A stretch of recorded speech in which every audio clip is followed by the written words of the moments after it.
1 ദിനവൃത്താന്തം 16-ാം അധ്യായം. അവർ ദൈവത്തിൻ്റെ പേടകം കൊണ്ടുവന്ന് ദാവീദ് സജ്ജമാക്കിയിരുന്ന കൂടാരത്തിൽ സ്ഥാപിച്ചു. ദൈവസന്നിധിയിൽ ദഹനബലികളും സമാധാന ബലികളും അർപ്പിച്ചു. അതിനുശേഷം ദാവീദ് കർത്താവിൻ്റെ നാമത്തിൽ ജനത്തെ ആശീർവദിച്ചു. ഇസ്രായേലിലെ സ്ത്രീപുരുഷന്മാർക്കെല്ലാം ഓരോ അപ്പവും ഓരോ കഷ്ണം മാംസവും ഓരോ അടയും കൊടുത്തു. കർത്താവിൻ്റെ പേടകത്തിൻ്റെ മുൻപിൽ ശുശ്രൂഷ ചെയ്യാനും കർത്താവിനെ വിളിച്ചപേക്ഷിക്കാനും അവിടുത്തേക്ക് കൃതജ്ഞതയും സ്തുതിയും അർപ്പിക്കുവാനുമായി ദാവീദ് ലേവ്യരിൽ ചിലരെ നിയോഗിച്ചു. അവരിൽ പ്രമുഖൻ ആസാഫ്, അവന് താഴെ സെക്കറിയ, ജെയിയേൽ, ഷെമീറാമോത്ത്, യെഹിയേൽ, മത്തീതിയ, എലിയാബ്, ബനായ, ഒബദ്, ഏദോം, ജെയിയേൽ എന്നിവരെയും കിന്നരം വീണയും വായിക്കാൻ നിയമിച്ചു. കൈത്താളം അടിക്കാൻ ആസാഫിനെയും. ബനായ, യഹസിയേൽ എന്നീ പുരോഹിതന്മാർ ഉടമ്പടിയുടെ പേടകത്തിന് ചുറ്റും നിരന്തരം കാഹളം മുഴക്കാൻ നിയോഗിക്കപ്പെട്ടു. കർത്താവിന് സ്തോത്രഗീതം ആലപിക്കാൻ ആസാഫിനെയും സഹോദരന്മാരെയും ദാവീദ് അന്ന് തന്നെ നിയമിച്ചു. കർത്താവിന് നന്ദി പറയുവിൻ, അവിടുത്തെ നാമം വിളിച്ചപേക്ഷിക്കുവിൻ. ജനതകളുടെ ഇടയിൽ അവിടുത്തെ പ്രവൃത്തികൾ പ്രഘോഷിക്കുവിൻ. പാടുവിൻ, അവിടുത്തേക്ക് സ്തുതി പാടുവിൻ. അവിടുത്തെ അത്ഭുത പ്രവൃത്തികളെ പ്രകീർത്തിക്കുവിൻ. അവിടുത്തെ വിശുദ്ധ നാമത്തിൽ ആഹ്ലാദിക്കുവിൻ. കർത്താവിനെ അന്വേഷിക്കുന്നവരുടെ ഹൃദയം ആനന്ദിക്കട്ടെ. കർത്താവിനെ അന്വേഷിക്കുവിൻ, അവിടുത്തെ ശക്തിയിൽ ആശ്രയിക്കുവിൻ. നിരന്തരം അവിടുത്തെ സാന്നിധ്യം തേടുവിൻ. അവിടുന്ന് പ്രവർത്തിച്ച അത്ഭുതങ്ങളെ സ്മരിക്കുവിൻ. അവിടുത്തെ അത്ഭുതങ്ങളും ന്യായവിധികളും അനുസ്മരിക്കുവിൻ. കർത്താവിൻ്റെ ദാസനായ അബ്രാഹത്തിൻ്റെ സന്തതികളെ, യാക്കോബിൻ്റെ മക്കളെ, തിരഞ്ഞെടുക്കപ്പെട്ടവരെ, നമ്മുടെ ദൈവമായ കർത്താവ് അവിടുന്നാണ്. അവിടുന്ന് ഭൂതലം മുഴുവൻ ഭരിക്കുന്നു. തൻ്റെ ഉടമ്പടി 1000 തലമുറകൾക്കായി അവിടുന്ന് നൽകിയ കൽപ്പന, അബ്രാഹത്തോട് ചെയ്ത ഉടമ്പടി, ഇസഹാക്കിനോട് ചെയ്ത ശപഥം അവിടുന്ന് എന്ന് ഓർക്കുന്നു. അതിനെ യാക്കോബിന് ഒരു നിയമമായും ഇസ്രായേലിന് ശാശ്വതമായ ഉടമ്പടിയായും ഉറപ്പിച്ചു. കനാൻ ദേശം ഞാൻ നിനക്ക് അവകാശമായി തരും. കർത്താവ് അരുളിച്ചെയ്തു.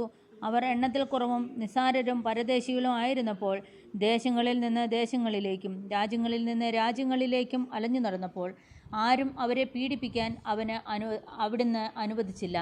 അവർക്ക് വേണ്ടി രാജാക്കന്മാരെ അവിടുന്ന് ശാസിച്ചു. അവിടുന്ന് അരുളിച്ചെയ്തു, എൻ്റെ അഭിഷിക്തരെ തൊടരുത്, എൻ്റെ പ്രവാചകന്മാരെ ഉപദ്രവിക്കരുത്. ഭൂതലമേ, കർത്താവിന് ഗാനം ആലപിക്കുവിൻ.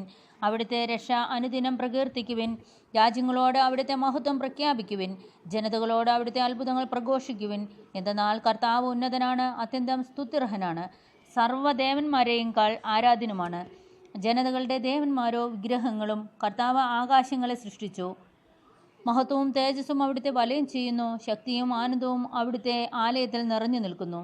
കർത്താവിൻ്റെ ശക്തിയും മഹത്വവും സകല ജനതകളും പ്രകീർത്തിക്കട്ടെ. അവിടുത്തെ നാമത്തെ യഥായോഗ്യം മഹത്വപ്പെടുത്തുവിൻ. തിരുമുൻപിൽ കാഴ്ച സമർപ്പിക്കുവിൻ. കർത്താവിൻ്റെ പരിശുദ്ധ തേജസ്സിന് മുൻപിൽ വണങ്ങുവിൻ.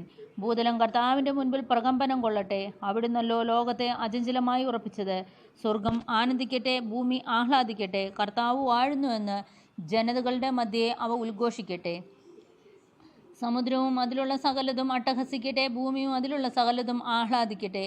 വനാന്തരങ്ങളിലെ തരുനിരകൾ ആനന്ദഗീതം ആലപിക്കട്ടെ. കർത്താവ് ഭൂമിയെ വിധിക്കാൻ വരുന്നു. കർത്താവിന് കൃതജ്ഞത അർപ്പിക്കുവിൻ. അവിടുന്ന് നല്ലവനാണ്, അവിടുത്തെ സ്നേഹം ശാശ്വതമാണ്. ഞങ്ങളുടെ രക്ഷകനായ ദൈവമേ, ഞങ്ങളെ മോചിപ്പിക്കണമേ. ജനതകളുടെ ഇടയിൽ നിന്ന് ഞങ്ങളെ വീണ്ടെടുത്ത് ഒരുമിച്ച് കൂട്ടണമേ. ഞങ്ങൾ അങ്ങയുടെ വിശുദ്ധ നാമത്തിന് നന്ദി പ്രകാശിപ്പിക്കട്ടെ. അങ്ങയെ സ്തുതിക്കുന്നതാണ് ഞങ്ങളുടെ അഭിമാനം. ഇസ്രായേലിൻ്റെ ദൈവമായ കർത്താവ് അനാദി മുതൽ അനന്തത വരെ വാഴ്ത്തപ്പെടട്ടെ എന്ന് പറയുവിൻ. ജനം ആമേൻ എന്ന് പറഞ്ഞ് കർത്താവിനെ സ്തുതിച്ചു.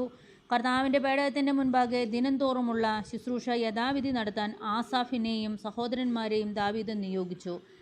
അവരോടുകൂടെ ഓബദ് ഏദോമും 68 സഹോദരന്മാരും ഉണ്ടായിരുന്നു. യദൂദൂനിൻ്റെ മകൻ ഓബദ് ഏദോം, ഹോസ എന്നിവർ ദ്വാരപാലകന്മാരായിരുന്നു. പുരോഹിതന്മാരായ സാദോക്കും സഹോദരന്മാരും ഗിബിയോനിലെ ആരാധനാ സ്ഥലത്ത് കർത്താവിൻ്റെ കൂടാരത്തിന് മുൻപിൽ ശുശ്രൂഷ ചെയ്തു. ഇസ്രായേലിന് കർത്താവ് നൽകിയത് നിയമഗ്രന്ഥങ്ങളിൽ എഴുതിയിരിക്കുന്നതുമായ കൽപ്പനകൾ അനുസരിച്ച് പ്രഭാതത്തിലും പ്രദോഷത്തിലും മുടങ്ങാതെ ബലിപീഠത്തിന്മേൽ അവർ കർത്താവിന് ദഹനബലി അർപ്പിച്ചു. അവരോടുകൂടെ ഹേമാൻ, യദൂദൂൻ എന്നിവരും കർത്താവിൻ്റെ അനന്തകാരുണ്യം പ്രകീർത്തിക്കുവാൻ തിരഞ്ഞെടുക്കപ്പെട്ടവരും നിയുക്തരായി. ഹേമാനും യദൂദൂനുമാണ് ആരാധനാഗീതത്തിന് കാഹളവും കൈത്താളവും മറ്റ് വാദ്യോപകരണങ്ങളും വാദനം ചെയ്തത്. യദൂദൂൻ്റെ പുത്രന്മാരെ വാതിൽ കാവൽക്കാരായി നിയോഗിച്ചു. പിന്നീട് ജനം വീടുകളിലേക്ക് മടങ്ങി. ദാവീദ് തൻ്റെ കുടുംബത്തെ ആശീർവദിക്കാൻ പോയി. പിതാവിനും പുത്രനും പരിശുദ്ധാത്മാവിനും സ്തുതി.